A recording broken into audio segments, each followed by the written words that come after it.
is up, everybody? Thanks for checking out this video. I am VogelStang, and today is my birthday, so I'm excited to do some car stuff and go out to dinner. I don't know, just have a nice, easy-going day. This is my 2019 Mustang GT with about 8,000 miles on it, manual transmission, performance pack. And why did I sell my other car? Why did I trade in my other Mustang for this Mustang? So I had a 2019 base model performance or non-performance pack, so base model automatic 10R80 Mustang GT, and I traded that in for this one, and I have so far am not looking back at all. So granted, I did love that car, and it has a, you know, I had a good nice bond with that car, but if you saw my previous video, really the main point was to get back into a manual transmission, and I'm so very happy that I did. The rev match is absolutely unbelievable. So, you know, I've seen many videos on the rev match, and people just rave about the rev match and how well it performs, and I have to say that it is just unbelievable. It's spot on every single time that you upshift, and it never falters. There's never a point where it's like, oh, you know, most of the times it's okay, but sometimes it doesn't, you know, shift right, or it doesn't hit the RPMs right.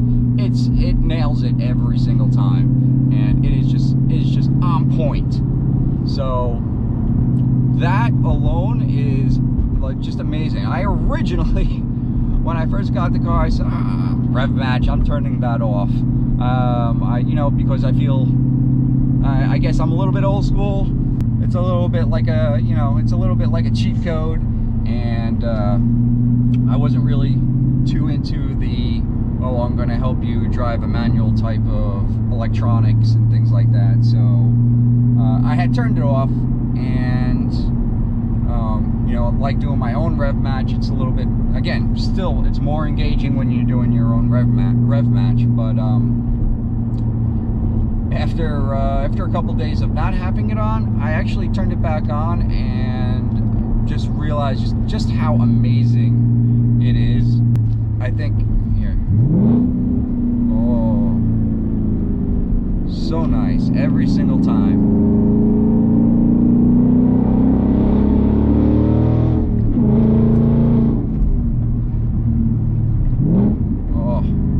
Every single time, it's perfect. So I turned it back on, and I said, this is too good to not have on. Too good to not have on. So I put it back on, and I haven't turned it off since. It's just absolutely amazing. It makes the car sound amazing, you know, especially when you got nice loud exhaust back there, and you know, you do your upshift and it hits that rev match. It's like pure music to the ears. I'm gonna shut it off every once in a while just to have fun and do my own rev matching, but for the most part, when I'm just driving normally, I'm gonna leave it on. Absolutely unbelievable rev match. The other thing that I do turn off, though, is the hill assist. I don't like. So with a manual, you have the option of having the hill assist on, and that way when you're on an incline, stopped, and you go to start, if anybody who knows, you know, who drives a manual and has spent time in a manual, know that that's when you, especially when you're learning, that's the scariest part, is when you're stopped on a hill like this, and it doesn't even have to be that much of an incline, but stopped on a hill, and you know what you have to do. You know you're sweating. You're like, oh no, but you're watching the car behind you, see how close they are, because you know that you got to be quick. You know, foot off the brake, foot on the gas, let the clutch out, all perfect timing, so that way you don't roll back into the car behind you. This car has hill assist, which when it's on an incline like that, it holds the brakes for you for a few seconds to allow you to move your foot over to the gas, disengage the clutch, and get the car moving. And then after a few seconds, you know, I don't know how long it is exactly, but it's like a second or two, and it disengages the brake.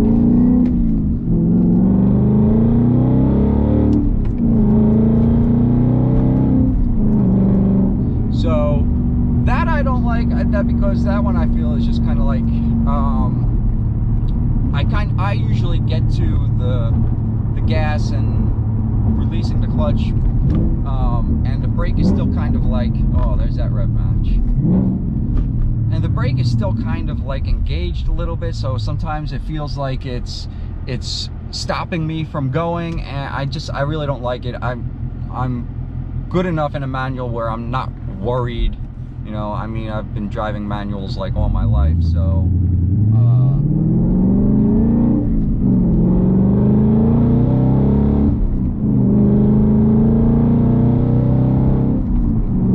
I'm not worried about rolling into the car behind me.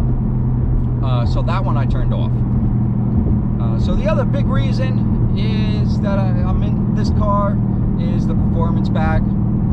I had a performance pack, not obviously my Mustang before, since that was the base model, but the Mustang before that had a 2016 performance pack, 6-speed also, and I did want to get back into that trim, because the handling is significantly different with the performance pack. So if you're on the fence about getting, you know, oh, should I spend the money for the performance pack or should I get the base model, take both out for a ride, feel the difference. You're gonna feel the difference. It's a pretty significant difference between the base model and the performance pack model. The handling is incredibly better. So just take them both out and see how it feels. And you know, if handling isn't really that big a deal to you, then just stick with the base model. Or if you have other plans with the car, drag racing, and you're going to do certain upgrades and you don't need that handling, then stick with the base model. But if you're a person that likes the handling, going around turns and you know, hitting all those apexes on your exit ramps from the highways and things like that, I would definitely highly consider the performance pack. I don't think I would go back to a base model at this point, or future Mustangs for myself. I was actually considering the PP2, but they're a little bit tougher to find, and I couldn't really find a decent one, and this one showed up, so I just kind of pulled the trigger on this one. PP2s are also a little bit more expensive, so you know, I just stuck with the PP1, and I'm fine with that. So that's really it. I'm enjoying every minute of driving this car, every single shift that I make, every time I push in the clutch, let the clutch out. It's a thrill to be back in a manual transmission. I don't care how much traffic I sit in, how much shifting I have to do, how much clutch pressing I have to do. I enjoy every minute of it, no matter what. One thing I gotta mention is the clutch feel on these 2018 Mustangs, or 2019. In my 2016, I gotta say, when I got that car, I immediately was looking for a solution to the vagueness in the clutch. The 2016, when I first got that, I was driving it around, I was very, very unhappy with the way that the clutch felt. You just couldn't really feel where the clutch engaged, and it was just very, very soft feeling, and it did not feel very sporty or sports car like to me. So of course I did my research, found out that okay, well, there's an actual clutch spring that's there, and it's pretty highly, it has a high pound rating, I think 185 pounds the spring is rated at. So I found that yes, you can get a replacement from Steeda, which is a 35-pound spring, which is a significant difference, big huge difference. And I decided to go with that, and I got that spring, and it was night and day difference the way that the clutch felt. So I was very happy with that purchase, and it's super cheap, only like $25–30 or something like car, strangely enough, I mean, I can't find any information about what the spring in this car is rated at. I mean, I'm still finding that it's 185 pounds. However, it doesn't feel as vague. I don't know if they changed something else within the clutch assembly or the way that it works in the 2018 and up models, but it doesn't feel as vague as the 2016 that I had. So I don't know what that's all about. Regardless, I am still going to get the clutch spring. It is on its way. I have already ordered it, so we're gonna get it and install it and make the clutch feel even better. And the last thing is 4 days. 4 days. Who else can't wait? 4 days. Today is September 10th. So 4 days we are going to see what the 7th generation Mustang looks like. I cannot wait. I'm so excited to see this. I'm beyond words. You know, I am excited. You know, the teasers that are out there are pretty promising.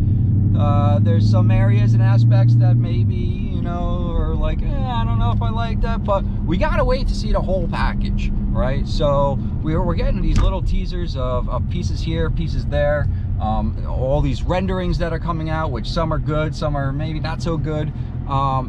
But we just gotta wait until the 14th, hold all our reservations and any issues that we have with the car until we see it on the 14th when Ford reveals it. I'm super excited. I can't wait to see what it's gonna look like.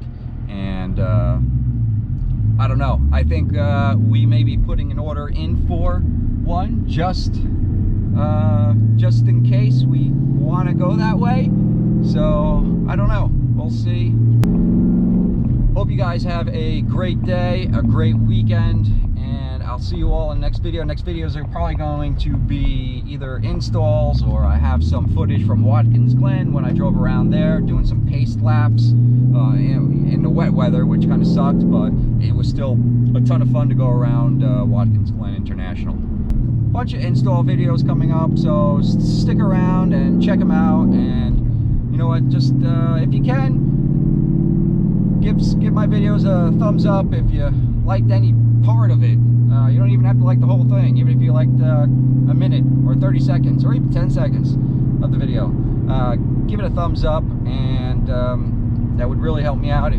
Drop a comment, let me know. If you don't know what to say, just say anything, say hi. Just let me know where you're from or whatever, I don't care. Just, you know, give a thumbs up in the comments. You know, you could do 2 thumbs up, you can do a clicky thumbs up and a keyboardy thumbs up. So that's it. Not asking for much, just help me out, help my channel grow a little bit, and I'll see you guys in the next video. Later.